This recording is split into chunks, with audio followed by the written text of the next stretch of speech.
Welcome back to another episode of the talk show Kingdom Communauté. I'm your host, Nate King, and this is a talk show where we help, share information about the kingdom of God and what it looks like and how it operates. I share from my own personal experience. And it is a talk show, and we do intend on having a live audience. So if you want to be a part of the live audience, you just have to sign up to the Discord server. It is a $5 subscription fee for multiple reasons. It's indicated why in the video, how the this community functions on this YouTube channel, and it gives you access to be on the show like a audience member of the show. You can make comments, we'll respond to them. You can also be you can also partake in the conversation live, and especially if we have guests. So take advantage of that. It also supports us with the future projects that we have going on. So with that, our episode today the topic that today that we're talking about is why miracles aren't performed, and a little bit more into it, why the churches are unable to help with that. Now, this is generally my shows talk about things that I have personally experienced in my own life and in relation to God and in my relationship with God. This topic is not something that I was shown or informed. So I just want to put that out there right now. This is something that I have just considered a lot. And this is not something that I generally tend to do. These types of topics aren't something that I generally tend to do because I don't necessarily want to speculate. But I'll tell you the reason why I am doing this episode is because in my walk with God, I have asked this question many times over the course of probably more than 30 years. I wanted to know, why is it if churches and religions are using the Bible, and in the Bible it is riddled with miraculous things happening, why is it that it happens then but it doesn't happen now? Miracles, I have stated before in other videos, that miracle, having something happen, just, I guess miracles, when I say miracles, I'm thinking of something, when I say miracles now, what I'm thinking of is something amazing, miraculous, if you will, almost magical, as in, raising somebody from the dead, or curing someone from, let me just put this on silent, from leprosy, in the blink of an eye, or something to that effect, right? That's what I mean by miraculous. Walking on water that is not frozen and whatever else. Even if there's a logical reasoning behind it, which I think in most cases there are, something that is just something that cannot be done by anybody other than God, right? So that's what I'm talking about here. But there are situations where, you need something to happen and you ask God for it to happen, and it happens. Like, it happens, right? But it's not necessarily a miracle in that, it's magic and, oh my goodness, it's just crazy.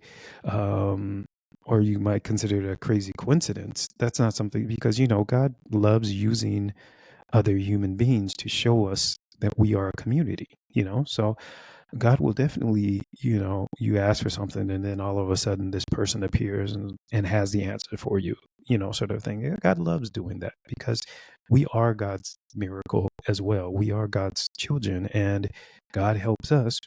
We help. If we're formed in the image of God, we are supposed to want to help each other, you know, and just because we don't know who to ask doesn't mean that a person isn't there with the information. So those are two different things, right? I get, um, thanks to God, I get helped a lot through other people. But when I talk about miracles, I'm talking about laying hands on people so that they're healed, or, even being thrown into a den of lions and not being eaten, but then someone else being thrown into that den and there being, not that I am looking for violence by any means, no. But I mean, all I'm saying is that this, there's a, there's a difference in my imagination. There's a bigger, huge difference between those two things. Already, it is a huge effort for even God to get humans to work together. So, and to help each other. So, I mean, I guess I should consider that a miracle, but it is what it is. Anyways, yeah. So, like I was saying in the Bible, I have my notes over here. If you see me looking over to the right, but in the Bible, there's always these, like even Jesus. Jesus said one time, something to the effect, and I'm paraphrasing, but something to the effect of, um, if you don't believe me, if you don't believe the things that I'm saying, or something to that effect, believe me for the very work's sake, because Jesus was saying, I'm doing things that no one else has been able to do, right? That's what Jesus is saying.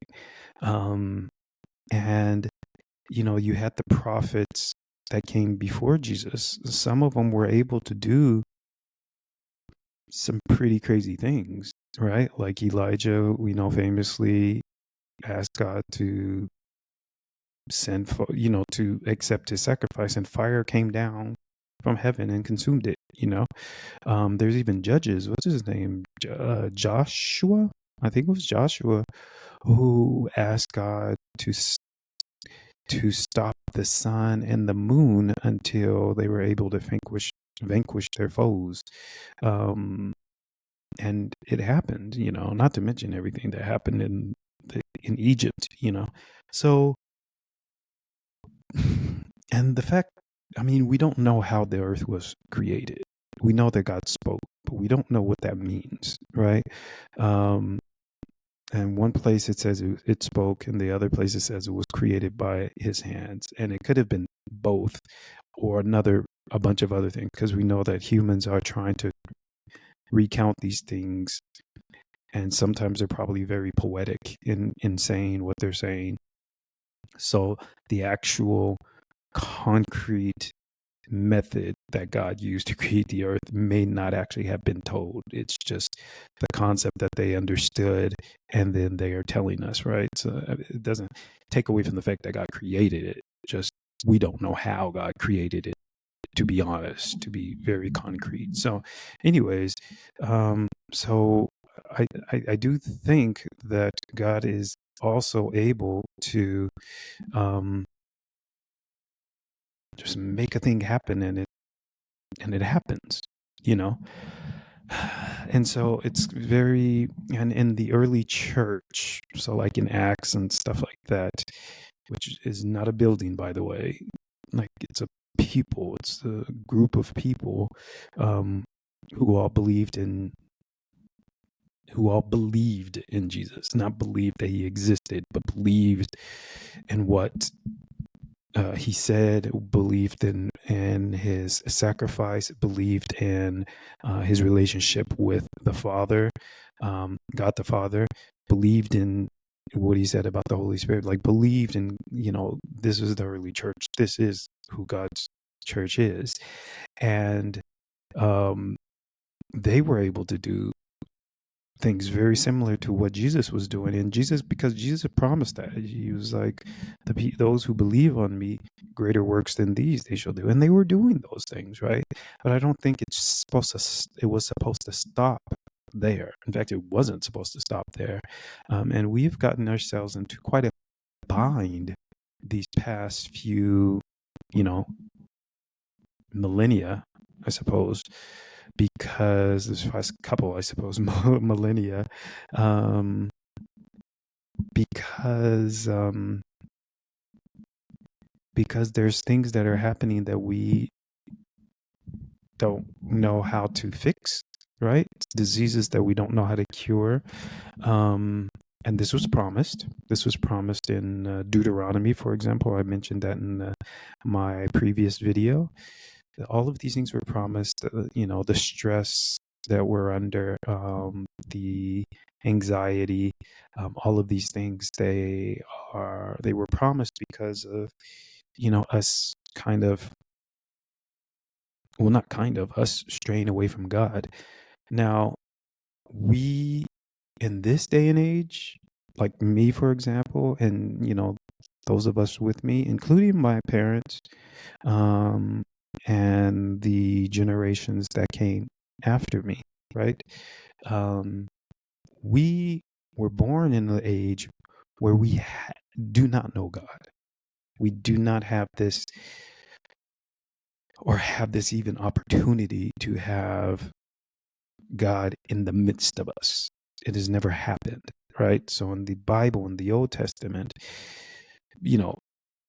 when Israel was formed, when the nation of Israel was formed, God chose that people.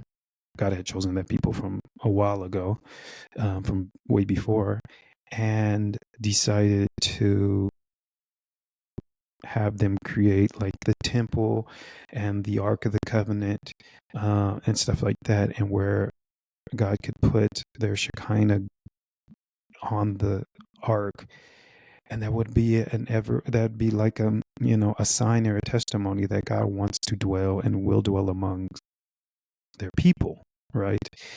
And then the ark was lost, and there was no big example of God. And then Jesus came, and then once again,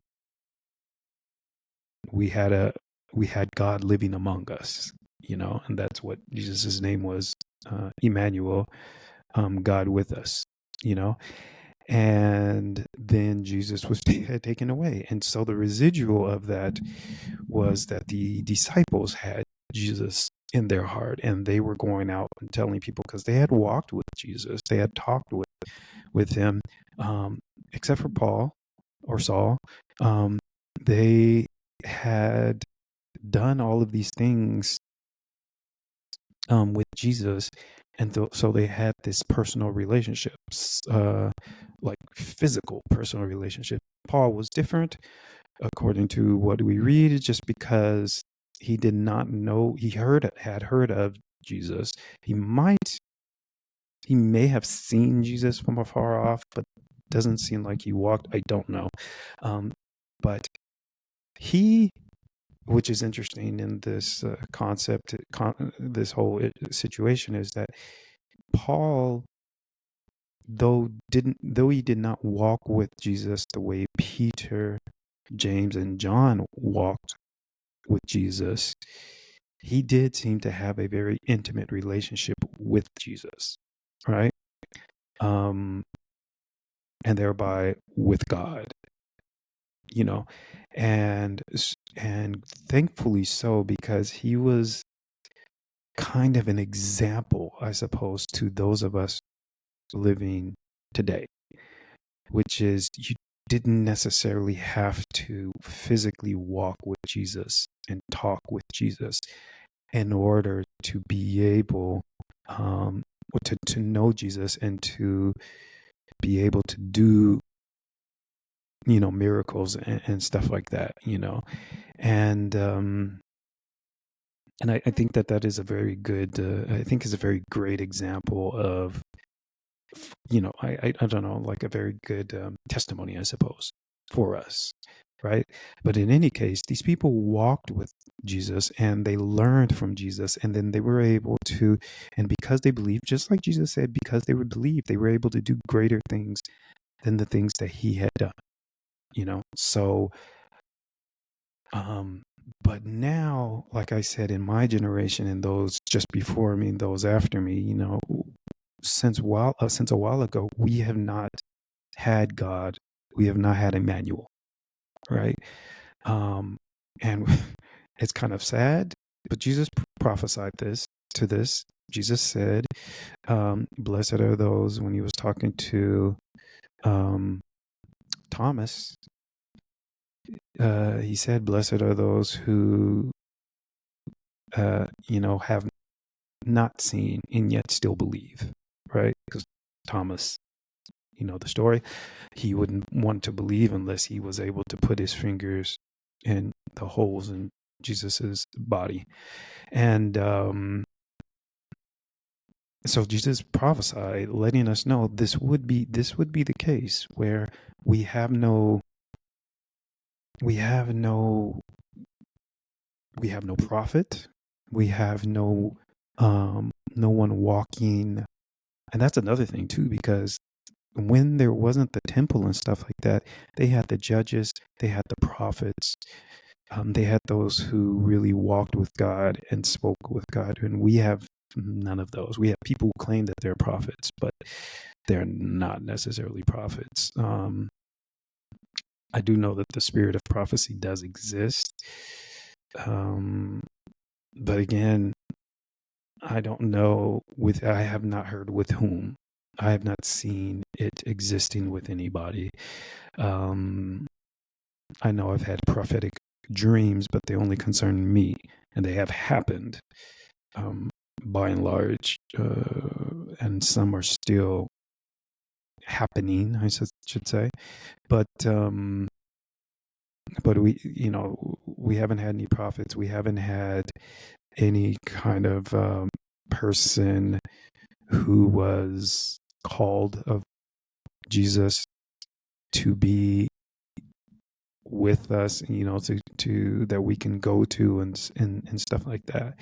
Our priest, sort of thing. We haven't had any of those. And so if we desire, and I do, we have to learn to walk with God in absence of all of those things. Now, we have the Bible, so we have their testimonies of what it was like when people walked with God. Now, in our own lives, it's going to vary. It's going to be different just because it's our own life. It's different. We're not the same people, right? God's not expecting it to be. God knows it's not going to be the same. Okay, it is always going to be different because you are your own individual person. You have your own mindset. You're just different. So don't expect it to be the same, right? But do expect that it is a possibility, that it is possible that you can have your own walk and talk with God. You can walk and talk with God however it is that you feel the most comfortable. Like, you can do that. And the Bible is a testament to that, right? It is possible.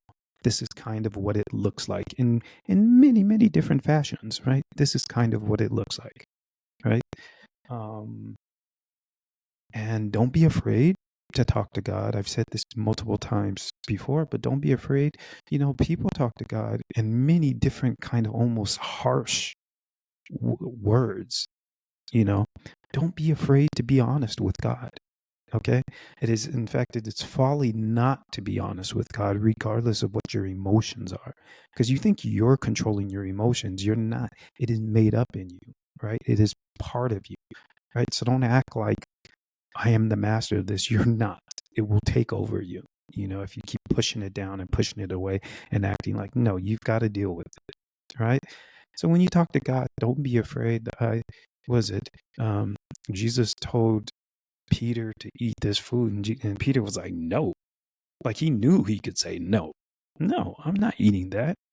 God told him to eat the food, and Peter said no. Most of you other people who claim to be Christians would have been like, okay, I'll eat it because no.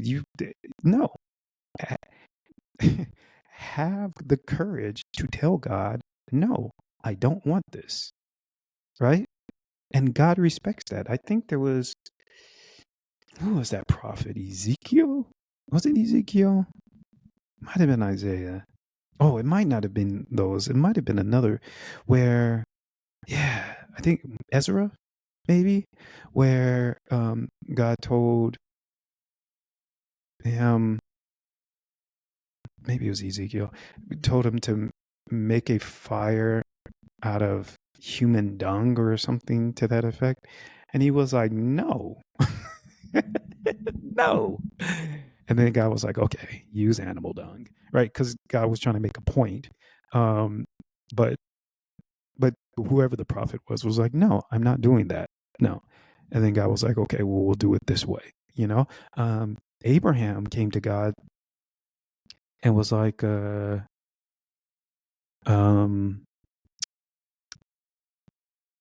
what's funny about Abraham is that the first thing was God said, go sacrifice your child. And he came from a place where that was a normal thing. So he's thinking, okay, this is cool. This is normal. I'm sad to do this, but I will, sort of thing. And God was like, no, that's not what we do. Right. So he corrected Abraham. Right. But later on, when the angels and Jesus, as we assume it was coming to, we're going to Sodom and Gomorrah to see if the cry of the evilness was as bad as it seemed. At least that's how it goes. Abraham was bartering with Jesus. It was like, okay, now look. Now, what if you don't see, if you don't see, was it 50 or something? If you find 50, will you please save it? And Jesus was like, yeah. And he was like, if you find at least 20, and he was, what we would consider testing Jesus's patience, testing God's patience. But by this time, Abraham had walked with God and knew that, and he even said, I'm sorry, please be patient with me, which I have told God multiple times, many, many times, because I am just human. And Abraham knew the state of Sodom. He didn't know it was as bad, I suppose, as God did, but he knew. And so he's just begging God, listen, please, please. And God listened, what's his name? Jacob famously, he wrestled with God. He wrestled with an angel of God, right? He was like, no, you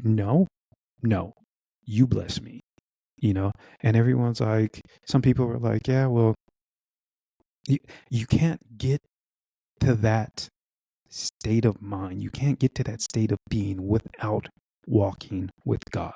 You cannot do it, and that's what happened with these people. And it was over the course of their life that they were getting closer and closer to God and understanding God more and more, and this is what this. So do not be afraid to be honest with God and tell God the truth, and God will talk to you and raise up things that you've never wanted to kind of admit. But for God, it's not an issue. You've made it an issue, but for God, it's not. And God will make you face it, right? And you might not want to face it, but you'll have to, because you have to learn how to be honest with yourself. And also, nothing is a big deal to God, as in nothing is impossible for God, right? So if God is bringing it up to you, face it, because God can also show you how to handle the situation, and you'll handle it well, you know? So don't be afraid. Don't be afraid to talk to God and to tell God no or whatever. I have told God no many times because I have a very strong aversion to some things that are happening, and I'm just, or, in my life, and I'm like, no, we can do something else, but not this, and for this reason, and I'm not doing it. I'm not. And I'm not a robot, so God's not going to make me do it. And God has a million different ways to get something to happen. Now, I'm not being rude to God. I'm saying I am a human, and this is the limit. This is my limit, because and God knows the reason why, and I'll tell God the reason why, because of this, But and to get back to our topic about why miracles aren't performed, this is kind of the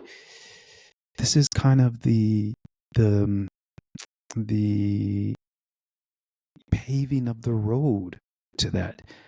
The disciples walked with Jesus. Paul walked with Jesus.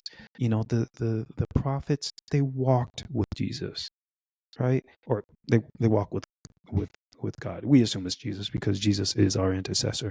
So anytime the Bible is talking about God, we assume it's mostly talking about Jesus. Could be talking about God the Father / Mother, right? But that is what happens. That is the precursor. Precursor. I like that. That's the one we're using. That is the precursor to being able to perform miracles, at least from what I believe. Now, I said that I said in the beginning that this video is a video not about necessarily something that I've experienced, because I've never been able to perform miracles. And to be honest, I don't want to perform miracles. I do want to see people be healthy and happy, and enjoying their lives and not feeling like they're compressed into working or something like that. I want to see that. That is what I desire. And it is not a miraculous thing that's going to happen. It is going to be a buildup of things over time. But the things that I desire deep in my heart are the things that I will get. And so I will get it in some way, shape, or form. I just don't know how, right? But that happens because I have had a walk with God, and because God has decided to show me these things, right? But I know that there are some people, I believe it at least, that there are some people who can heal because they want to heal. They have the desire to heal, you know, and I, and just do a bunch of other things. There might be some things that I end up doing because it's just absolutely necessary, and I just need it, and something obviously that can't be done by anybody else, like moving a mountain or something to that effect. But to answer the very basic question of why miracles aren't performed, it's because we have I believe it is because we don't have a walk with God, and therefore we do not believe, or you do not believe. I believe. It took a while for me to get here. I believe now because I've learned it. I've walked with God and I have learned it. I have done things that other people did not think that I would be able to do, right? That is one thing. And I think it's only going to grow better, bigger and better with God at my side, or me at God's side, however the situation is, because I will walk with God as Enoch did, but in my own fashion. That is just something that is happening, and that will happen. And because of that, I will be blessed, and I am already blessed. Sorry, my computer is freaking out. I don't know why, but anyways, that's that. So for me, that is like the very crux of why we are not able to do miracles or anything like that, and people, you hear people in churches talking about they're speaking in tongues and all this other stuff. If it doesn't seem miraculous to you, it's just because it's not. for the most part, it's not. You don't have to fake it. You don't have to fake it. It'll come. It'll come. And speaking in tongues is not necessarily the miracle, right? Because all kinds of people talk in different languages. Like I want to learn how to speak in multiple different. I want to be a polyglot. Polyglot, I think that's called. What it's called, polyglot. So yeah, but yeah, and actually it's interesting because I did right here. In modern times, people want to imitate being blessed by God, but do not have the corresponding relationship with God, so they're powerless. Don't imitate. Don't. It's not one of these fake it till you make it sort of things. Don't imitate it. It takes a minute to get there. Yes, it is a learning process. But you will get there if you desire to get there, just like anything else. If you desire it, if it's like deep within your heart, and it just keeps growing and growing and growing, and you keep telling God that this is the thing that you want, you will get it. It will happen. So don't worry about it. Even though me saying you don't worry about it isn't going to prevent you from worrying about it, I am very well aware. But I'm just reassuring you that it will happen, right? You will get the thing that you want, right? But it takes time. It takes, and when I say time and patience, I'm not telling you to be patient, and I'm not telling you to wait. I'm not. Don't be patient. Don't wait. and by that I mean just go to God now is what I'm saying. Just go to God and talk to God now. God will show you the patience, give you the patience that you need, quote unquote, whatever that means. And he will, and God will give you the, and do it in the time that is needed. And God will teach you all of the things, all of the things. Now I'm speaking from experience. God will teach you all of the things, okay? For the things that you desire in your heart to have, right? Deep in your heart to have, you will receive them. It is promised. That is the way we were created. That is how it's supposed to happen. God will do it. He will do it with us, for us, and we will do a thing too. Like we work in tandem with God. Most of it, though, is God doing the thing. Just letting you know that's how it works.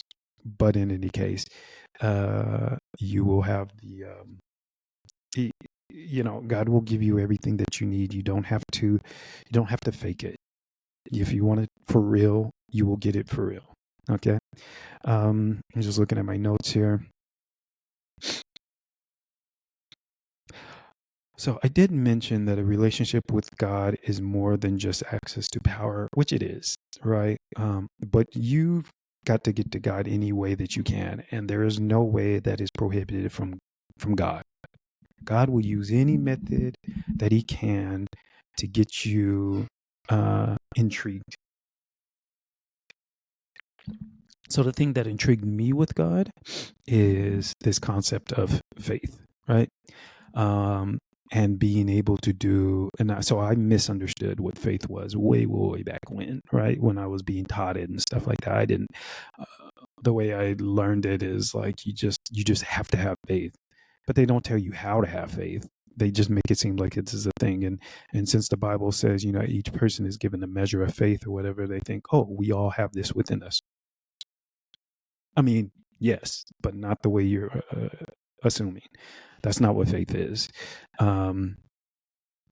If faith is knowing God, that's what faith is. Faith is knowing God, knowing that God is able to do something and will do it. Right? That is what it is.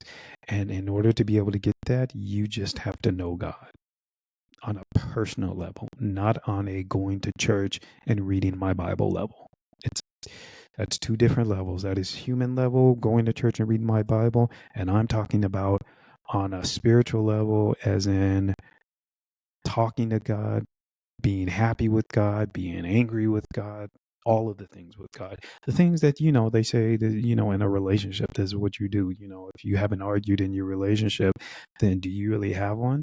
I don't think I don't know if you should be looking forward to, to making an argument, but the things that God will teach you will necessarily make you uncomfortable and angry, not because he's trying to make you uncomfortable and angry, but because we are learned to think this way, but God in the Bible would say so. God was like, my ways are above your ways, and my thoughts are above your thoughts, you know? So God is like, I'm thinking here, you all are thinking there. You all need to start thinking here. And in order to get there, it's growing pains. You got to learn it. And when you learn it, it's going to hurt, you know? So you just have to learn how to be honest with God and just move move with God. Sometimes you'll stop, sometimes you'll get frustrated and upset, sometimes you'll stop for a long time, which I hope is not the case, but if it is, just in any case, just keep talking to God, keep reaching out to God, and God will cause you to move again, if that's something that you desire. So it's not all about power, but whichever method that God needs to use to get you to um, have a relationship with them, they'll use it. You know, so whatever it is that catches your attention, like for my mom, what caught her attention was, I guess, structure. Um, and for me, what caught my attention was the concept of faith. Right. So whatever it is that God uses to catch your attention because of your personality or whatever you are, whoever you are, God will use that. And it's great because then you don't have to worry about being in the right place at the right time. You're always in the right place at the right time because you exist, and God's just will cause the things to happen. You just keep your heart open to God and and they'll cause the things to happen. So, um, let's see. Man, I love when I'm talking and I just go over my notes. Like I just do all my notes without even looking at them. I love that. It makes me feel like it's so cohesive and like, I know like I know what I've written and I'm talking about it just fluidly. Um, the last part of this, is that my desires. And I already spoke about this. The reason why I can't perform miracles is because I don't desire to perform miracles. And there's this kind of thought, which I can't prove because I'm unable to want it, is that if I had a desire to lay hands on somebody and heal them, I would be able to do it. I believe that is the case. The best way to be able to prove this to anybody is to find somebody who wants to do it. I cannot do it because I do not desire it. And how do I know that that is true?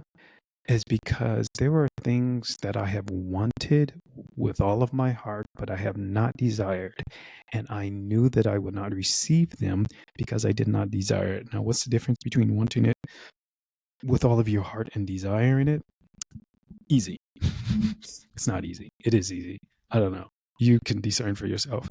The difference here is when I wanted the thing, I wanted it based on what I thought was necessary, or what was obligated, or just the way society viewed things. So I would want it with all of my heart because I felt like that was the thing that needed to be or needed to happen, right? So I'll tell you this anecdote. Just recently, I was talking to a friend, and we were talking about the lottery, and the lottery has just kept coming up in my head multiple times. And this number 175 has just come to my head multiple times. And so I said, and I've told God, I don't actually want to win the lottery, to be honest.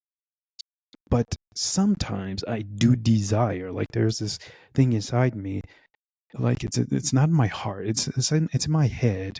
Like combination of the two, I suppose, where I'm just like, oh, I do need to play, or for some reason, right? And so just recently, that's what happened. 175 was in my head. And then I was talking to a friend, and she had mentioned the lottery and that she had a dream, and that, um, and she said, and I didn't say anything. I was just talking to her about it. And then she said 170. I said 170. And then I said, well, 175. And she said, actually, I didn't even mean to say 170. I meant to say 130. It just came out. And I hadn't said anything up until that point. And I was like, okay, that's kind of strange. So I told her, listen, if the lottery gets to 175, you should play.